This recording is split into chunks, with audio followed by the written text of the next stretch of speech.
Hello and welcome back to another session with PTE Mate. Today we're going to talk about one of the most daunting questions on the exam, and that's the describe image. I know when I saw this question for the first time, I thought I can't answer this question because it's so complex, it's so complicated, there's so many things that one needs to talk about. And I was just wondering, how exactly is one supposed to mention every key detail on that diagram in 40 seconds? I know it's practically impossible. Hence, I read through a lot of tutorials and watched a lot of videos, especially the ones from e2language.com. They're pretty good. And that's when I realized that, well, you don't need to talk about absolutely everything on that graph because it's not possible at all. There is no way you can mention every single detail on that graph in 40 seconds. Right, so let's see what the PTE exam expects of you. Obviously, you're only judged on your speaking skills here, and on this task, they don't judge your writing, reading, or listening. Right, so I wish PT was a little more clear with this requirement because to get a perfect score on content, well, according to their guide, well, I picked up this text from their guide. It says, describes all elements of the image and their relationships, possible development, and conclusion or implications. Well, that particular word describes all elements. Well, you can't describe all elements. It's not possible at all. I wish they rectify this, in the years to come, but let's go with what we've got now, and at the end of the video, I hope that you have a better idea of what's expected of you on this task. Right, so just like the read aloud section, you're tested on your pronunciation here as well. So if you're talking in an accent that's understandable, or your pronunciation is understandable by a native speaker, then you get 5 points. Else you get an advanced, good, intermediate, intrusive, or non-English. I'm hoping that most of you guys fall in the range of 5 and 4. If not, I would recommend practicing a lot to make sure that you're in either 4 or 5. Ideally a 5, but 4 is good enough as well. Oral fluency again. Try not to make any false starts, or try not to repeat yourself. Try not to correct yourself. And even if you think that what you're speaking is not what you see on the graph, like obviously, I mean, if you see a bar graph about weather, you don't mention stuff like shopping or sales for that year. But if you think that if you think that you made a minor mistake, just continue as you are, because well, I mean, that's what I did. I actually made a ridiculously stupid mistake on the exam, but still I got a 90. So because I kept on speaking, so I would definitely recommend talking regardless. Yeah. Right. So like I mentioned at the start of the video, that you don't need to mention every single detail. You only need to mention the key points. You need to speak at a natural pace. So what do you mean by a natural pace? That you're actually having a bit of a chat with the computer. Just think that you're talking to a human being, and as in a real life scenario, talk to the computer exactly like that. You don't have to rush into things. You don't have to be very slow either. Speak at a normal pace as you would in a real life scenario. That's it. Right, so how would you structure your response? All right, so you need to talk for about 40 seconds, and that obviously comes with practice. You can't expect to, be extremely fluent and talk in 40 seconds right away. Even if English is your first language, you still can't. Sometimes you fall short of words and you don't know what to say, and you would panic. That's what happened to me as well on the test, and yeah, I screwed up. But fortunately, I did not correct myself. I kept speaking, and that's why I think the computer just, maybe the computer understood that I can speak, and hence gave me a 90 on my test. So anyway, yeah, enough about me. Right. So what is your structure supposed to be like? The first 10 seconds, you will give a brief introduction of what you see. And I think this is the easiest bit because you see everything on your screen. So you know exactly what you're mentioning. That's why I think this is like the easiest 10 seconds of yours on the describe image section. The second bit is the body. Now, this is where you mention the details of the image. But when I say details, I don't mean every little detail. Not the nitty-gritty of the whole graph. It's physically impossible. Unlike the writing task 1 on the IELTS exam, on the PTE, you don't need to mention every single detail.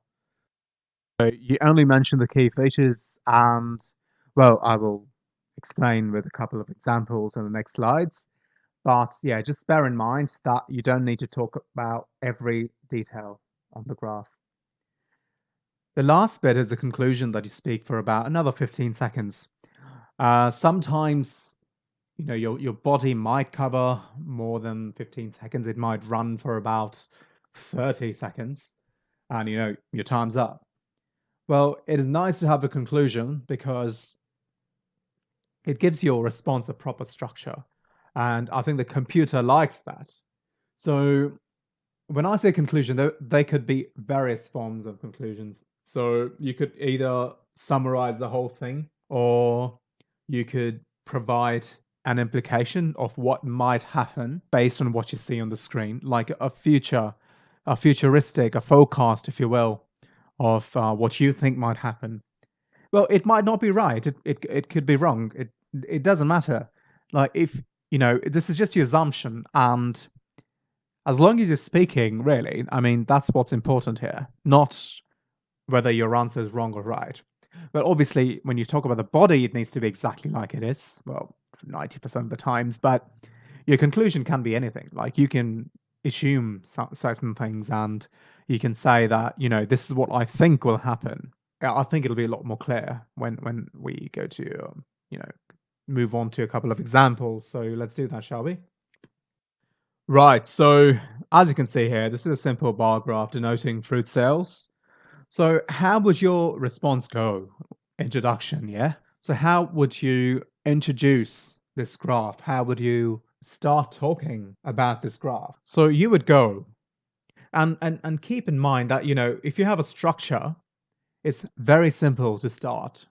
So my structure, well, I learned from E2 language, really, but I followed a very similar structure.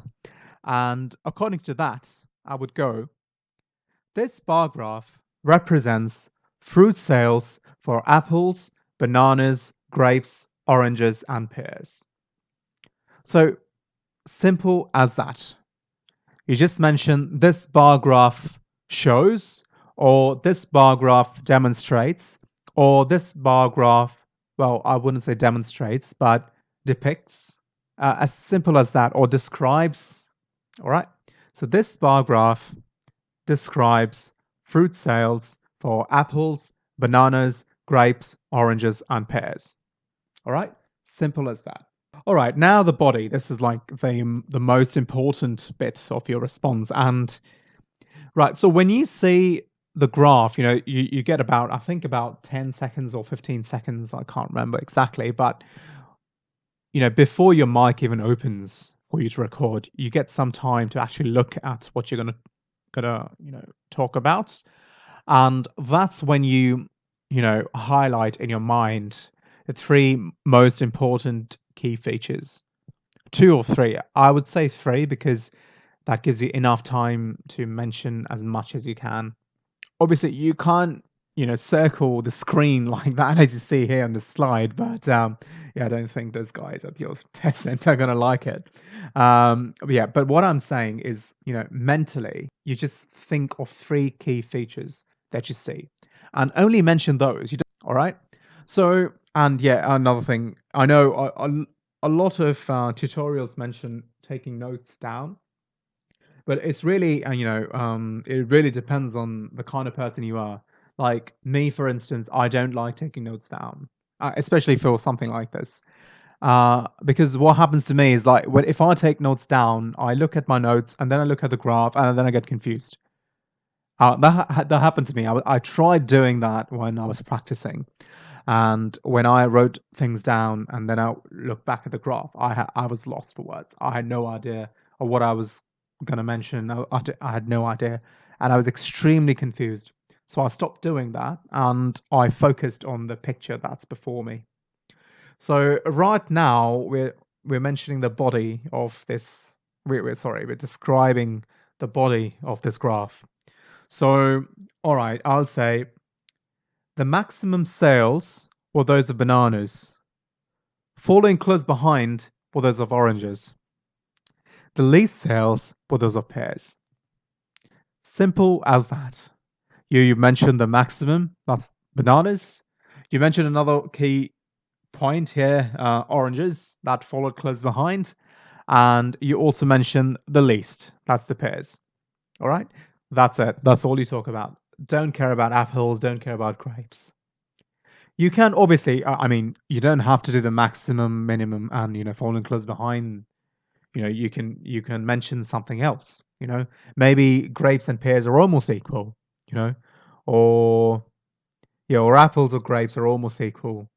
Don't overload yourself with information. Just see three things, and just talk about them. That's it. Right. So the conclusion now. Obviously, sometimes the graphs can be quite complicated, and you don't know what to say. So if you're falling short of words, or if you're running out of time, I would recommend skipping this conclusion section. But it's nice to have a conclusion, and that only comes with practice, guys. And I think it's very important that you practice. I mean, even a week's worth of practice is enough.